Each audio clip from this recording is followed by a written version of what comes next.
मुख्यमंत्री महोदय का आदेश है कि हमारे माननीय सांसद माननीय श्री निरहुआ जी भी 2 पल अपनी बात कहें।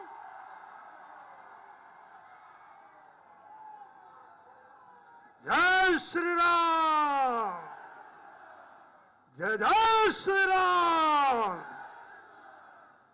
आज ऋषियों की धरती, महर्षियों की धरती, साहित्यकारों की धरती, कलाकारों की धरती, आजमगढ़ की धरती पे पूज्य योगी आदित्यनाथ महाराज जी का आगमन हुआ है। तो हम लोग जैसे आजमगढ़ में हर बार पूज्य महाराज जी का स्वागत करते हैं, आज भी उसी आदर के साथ सभी लोग खड़े होकर और जोरदार तालियों के साथ पूज्य महाराज जी का स्वागत, अभिनंदन और वंदन करेंगे।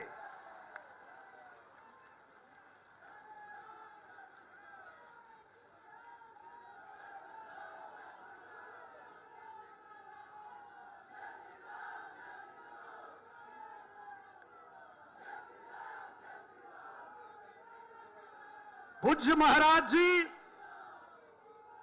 के साथ में उपस्थित मंच पे हमारे माननीय मंत्री जी, हमारे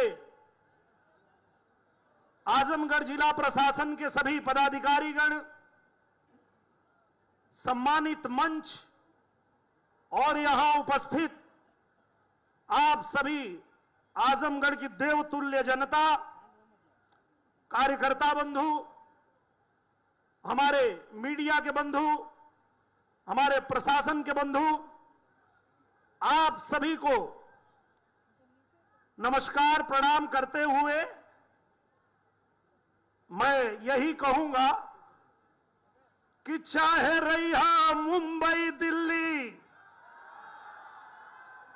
चाहे रहा मसूरी में, लिखिया पढ़िया कोनो भाषा, बतिया भोजपुरी में। जय भारत, जय भोजपुरी। एक बार आजमगढ़ से ये आवाज बुलंद होनी चाहिए। जय भारत, जय भोजपुरी। काहे पूज्य महाराज जी ने कहा कि हमारे बोलने से पहले निरहुआ कुछ 2 लाइन गा दो। तो निरहुआ एक भोजपुरी कलाकार है पूज्य महाराज जी, और आपके आशीर्वाद से हम अपने भोजपुरी भाषा के लिए काम करते हैं। और जो लोग भोजपुरी भाषा बोलते हैं उनकी एक खासियत होती है कि भोजपुरिया जवान नहीं सहेला गुमान, बाई बतिया के गावे गावे हाला, निरहुआ रिक्शा वाला, निरहुआ रिक्शा वाला, निरहुआ रिक्शा वाला, निरहुआ रिक्शा वाला।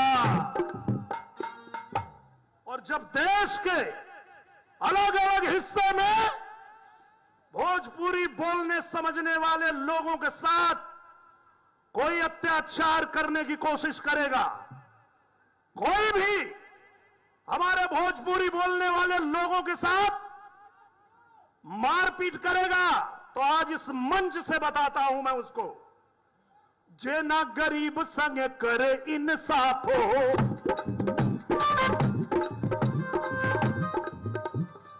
ए भैया रही ले हम करे खिलाफ हो। आपको पता है आजमगढ़ में मुझे चुनाव लड़ने की जरूरत क्यों पड़ी? क्योंकि यही परिवारवादी वाले लोग जो आजमगढ़ में आकर के और यहां नौटंकी करते हैं कि हम यहां पीडीए बना रहे हैं। पीडीए का फुल फॉर्म मालूम है आप लोगों को? पारिवारिक डकैत अलायंस। ये परिवारवादी लोग जो पूर्वांचल को हमेशा नेग्लेक्ट किए, पूर्वांचल के लिए कभी कुछ किया नहीं, पूज्य योगी आदित्यनाथ महाराज जी के शासनकाल में पूरा उत्तर प्रदेश तो उत्तम प्रदेश बन ही रहा है। मेरा उत्तर प्रदेश नंबर 1 राज्य तो बन ही रहा है, साथ में मेरा आजमगढ़ भी चमक रहा है, मेरा पूर्वांचल भी चमक रहा है। पूर्वांचल एक्सप्रेसवे से आजमगढ़ को जोड़ के आज पूज्य महाराज जी ने पूर्वांचल का भाग्य बदल दिया है। हर क्षेत्र में, शिक्षा के क्षेत्र में देख लीजिए, चाहे आप कनेक्टिविटी देख लीजिए, और अब तो पूज्य महाराज जी ने उत्तर प्रदेश को रोजगार का हब भी बना दिया है। अब किसी को जरूरत नहीं है अपना घर परिवार छोड़ के कहीं और जाने की। हमारे उत्तर प्रदेश में पूज्य महाराज जी ने उद्योग धंधे लगाने शुरू कर दिए। आपके बाल बच्चों के भविष्य के लिए उत्तर प्रदेश को उत्तम प्रदेश बनाया है पूज्य महाराज जी ने। तो धन्यवाद तो बनता है। आप सब जोरदार ताली से पूज्य महाराज जी का धन्यवाद दीजिए कि ऐसे पूज्य महाराज जी ने उत्तर प्रदेश को ऐसा बना दिया है कि कहीं भी जाता हूं बड़े गर्व से कहता हूं कि देवता भी आते जहां साधु के भेष में, देवता भी आते। यही उत्तर प्रदेश है, यही आजमगढ़ की धरती है। देवता भी आते जहां साधु के भेष में, आप भी पधारो कभी उत्तर प्रदेश में, आप भी तो आओ मेरे उत्तर प्रदेश में। क्यों? अवध में राम जन्मे, मथुरा में कान्हा, जहां जन्मी सीता मैया, धाम जहां जन्मी राधा मैया, धाम बरसाना। गए ना आप लोग मथुरा, अयोध्या, काशी? ये वो धरती है जब भगवान को भी जन्म लेना होता है तो इसी धरती पे जन्म लेते हैं। यही उत्तर प्रदेश है, जिस उत्तर प्रदेश को पूज्य महाराज जी ने सबके लिए चमकाया है, सबके लिए बनाया है, और सबका स्वागत अभिनंदन करने के लिए हम लोग तत्पर रहते हैं। तो इसीलिए मैं अब ज्यादा कुछ नहीं कहते हुए, पूज्य महाराज जी का आदेश था 2 लाइन मैंने गा दिया, और अब पूज्य महाराज जी को हम लोग सुनेंगे। और आज जो उपलक्ष्य है, आज आजमगढ़ की धरती पे जैसे ही पूज्य महाराज जी के शुभ हाथों से एक पेड़ लगाया जाएगा, आजमगढ़ में पेड़ की संख्या जो वृक्षारोपण हो रहा है वो 60 लाख हो जाएगी। एक जोरदार ताली होनी चाहिए इस अभियान के लिए, क्योंकि भविष्य को भी संवारना है, अपने प्रकृति को भी संवारना है, संभालना है।